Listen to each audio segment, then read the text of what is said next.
Anda kembali bersama kami di Dialog Jurnal Pagi. Pemirsa, 3 petugas Air Traffic Controller atau pengawas lalu lintas udara di Bandara Halim Perdana Kusuma diskors selama 3 minggu. Skors dilakukan menyusul insiden tabrakan antara pesawat Batik Air dan Transnusa pada hari Senin malam.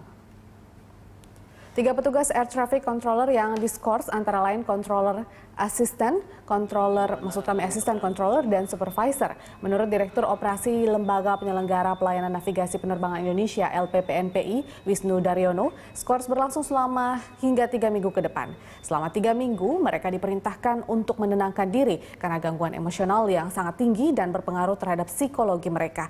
LPPNPI atau Airnav akan mengevaluasi dan menginvestigasi faktor yang menyebabkan insiden tabrakan.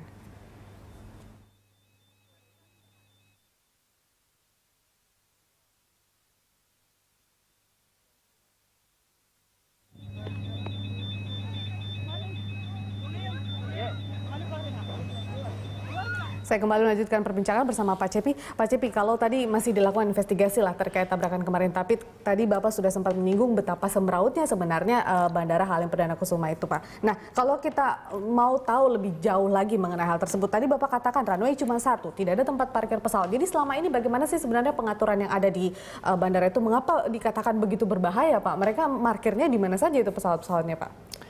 Ya, ada satu hal lagi yang belum banyak orang tahu ya. Kenapa teman saya bilang itu stupid accident ya, pesawat sipil dengan pesawat sipil tabrakan di pangkalan militer. Ya. Ternyata pada saat kejadian itu, ya, di Halim itu sedang dilakukan persiapan peringatan 9 April, Hari Angkatan Udara. Oke. Sehingga banyak pesawat Angkatan Udara di sana. Jadi benar-benar keberuntungan ya. Jadi kalau kita melihat kecelakaan yang menguntungkan tuh kemarin tuh, jadi kecelakaan tapi menguntungkan karena tidak fatal. Kenapa? Karena di dekat sekali dengan Transnusa itu, pesawat yang ketabrak itu, ada parkir di sana puluhan pesawat tempur Angkatan Udara. Bisa dibayangkan kalau sampai itu meledak, itu habis semua di sana ya. Wah, fatal ya. Fatal sekali ya Pak ya sebenarnya ya. Kalau misalnya... Jadi memang bermain api kalau kesemerawutan di Cengkareng itu dipindahkan ke Halim dan kemudian menambah rute penerbangan di sana sampai lebih dari 50 take off landing satu harinya. Dan dicampur dengan kegiatan-kegiatan rutin dari kegiatan penerbangan Angkatan Udara, maka kejadian seperti itu bisa sangat fatal ya, dan sangat memalukan ya. Itu betul-betul kecelakaan yang bodoh ya. Berarti resiko kemudian penerbangan tanpa menakut-nakuti penumpang ini Pak ya. Resiko penerbangan sebenarnya jauh lebih beresiko berangkat dari Bandara Halim dengan kesemrautan itu begitu ya Pak ya? Artinya pada saat take off. Itu relatif ya, relatif kalau soal bahwa lebih mengandung risiko yang mana. Tetapi kejadian yang kemarin itu memang betul-betul miracle ya, saya katakan itu keajaiban karena dekat sekali ke apa namanya posisi dari tabrakan itu dan kita melihat sendiri ya di televisi itu bagaimana api itu kena gitu ya. Kalau itu kena tangki bensinnya itu meledak dan saya katakan tadi itu puluhan pesawat tempur Angkatan Udara di sana. Itu akan habis terbakar semua. Ini perlu menjadi perhatian serius. Iya, jangan main-main gitu. Kecuali kalau kita memang mau melihat hal-hal yang seperti itu ya. Yang spektakuler seperti itu tentunya tidak Pak Cepi. Nah, Pak Cepi, ini mengenai tadi kita juga sudah lihat paket mengenai petugas di Air Traffic Controller yang harus diskors selama 3 minggu. Nah, sebenarnya berbicara mengenai ATC untuk Bandara Halim Perdana Kusuma ini seperti apa Pak kondisinya? Kalau kita tadi sudah bahas tentang runway dan tempat parkirnya. Ya, mengenai air traffic control ini menarik juga. Jadi pada tahun 2007 pada saat di audit, ya, maka ketahuan lebih dari 120 item temuan dari ICAO yang memerlukan koreksi agar kita bisa meet the requirement, ya, kita memenuhi persyaratan. Salah satunya adalah kita kekurangan inspektor. Salah satunya lagi adalah salah dua ya, nggak bisa salah satu, salah dua. Yang berikutnya lagi adalah kondisi air traffic control, ya, manajemen dari air traffic control kita. Pada waktu itu air traffic control kita tuh terdiri dari banyak organisasinya, ya, AP1, AP2, ada mana macam-macam itu. Jadi ini diharuskan dijadikan satu. Jadi air traffic control single provider yang sekarang namanya Indonesia Airnav itu. Yeah. Jadi kita udah melangkah cukup maju lah. Tetapi pada waktu itu sebagai contoh saja pada kecelakaan pesawat Sukhoi di Gunung Salak, Yeah. itu ada temuan, ini tertulis temuan oleh KNKT itu dirilis. Ya. Pada waktu itu air traffic controller yang bertugas hanya satu orang. Ya, supervisornya tidak ada, asistennya tidak ada. Itu karena mereka menganggap ini cuman Bukan, penerbangan. itu menandakan bahwa SDM-nya memang kurang. Oh, karena keterbatasan SDM. Jadi Oke. SDM pada waktu itu tidak cukup untuk bisa mensupport international airport selama 24 jam dengan standar jumlah yang diharuskan, yang sesuai regulasi. Iya. Ya, itu kejadian. Jadi cuma satu orang yang berdinas. Yang kedua adalah peralatan yang digunakan juga tidak memberikan kepada si operator ini untuk mengetahui kecelakaan itu. Sehingga pada waktu pesawat Sukhoi itu udah nabrak Gunung Salak, dia nggak tahu. Setelah beberapa saat dia baru tahu, wah pesawat itu nabrak. Okay. Ya. Jadi itu memang air traffic control kita punya kelemahan yang besar di sana, yaitu kualitas SDM dan juga perangkat. Mungkin sekarang udah beli yang baru, saya nggak tahu, tapi pada waktu itu. Oke. Pengadaan perangkat yang baru dan peningkatan menuju standarisasi kualitas SDM untuk air traffic controller itu tidak mudah, itu memerlukan waktu. Karena tadinya organisasi itu terpecah, maka untuk membuat standar, untuk menstandardize-nya, itu juga perlu waktu.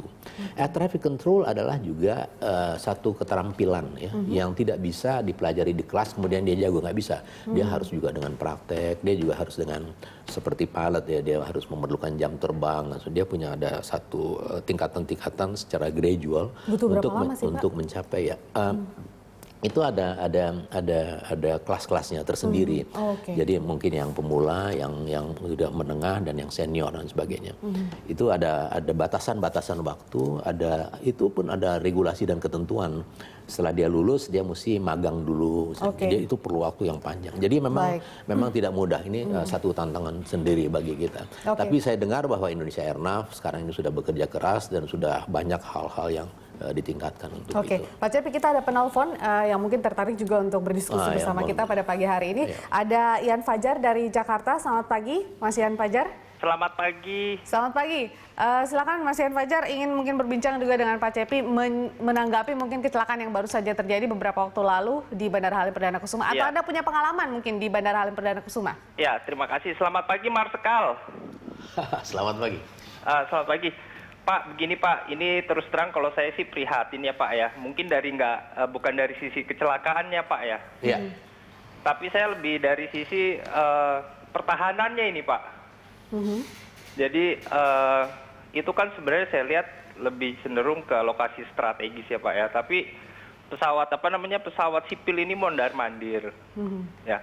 Kita nggak tahu mungkin ada alat-alat yang dibawa dari pesawat di atas yang sipil ini untuk reconnaissance atau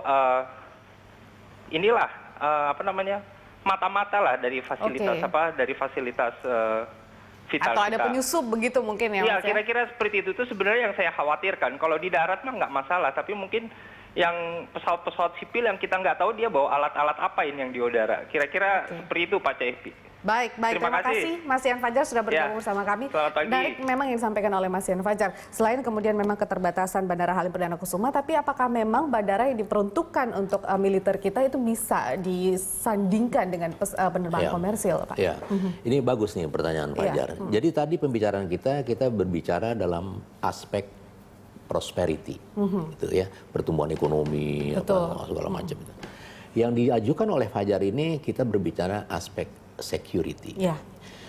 Negara dalam menuju ke cita-citanya memang dipengaruhi dua hal itu, security atau prosperity. Seberapa persen kita lebih kepada prosperity, seberapa persen terhadap ke security, itulah yang namanya national policy, ya, kebijakan nasional.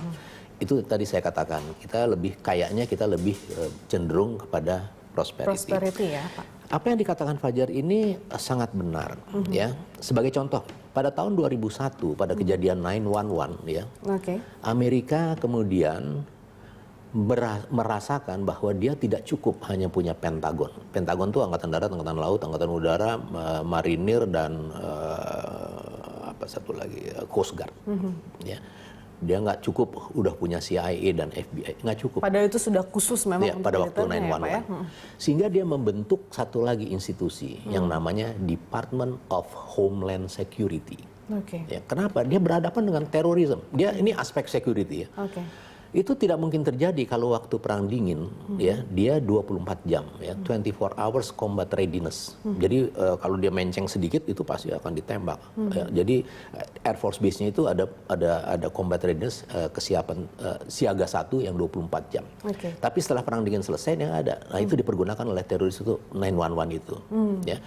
Setelah dia bikin Department of Homeland Security, dia juga merasa tidak cukup juga. Dia membentuk namanya TSA, Transportation Security Administration. Jadi begitu ketatnya. Jadi semua pangkalan-pangkalan sipil komersial di Amerika pada waktu itu berada di bawah pengawasan yang sangat super ketat. Ya, itu sebabnya pada waktu itu mungkin sampai sekarang kalau kita bepergian di Amerika nggak nyaman, kita diperiksa semua segala macam, nggak keluar-keluaran ya. Dan semua pangkalan-pangkalan sipil komersial di Amerika itu di guard ya, dikawal oleh dari pangkalan-pangkalan angkatan udara mereka untuk dijaga, diawasi betul-betul. Tapi itu sangat kan, ketat.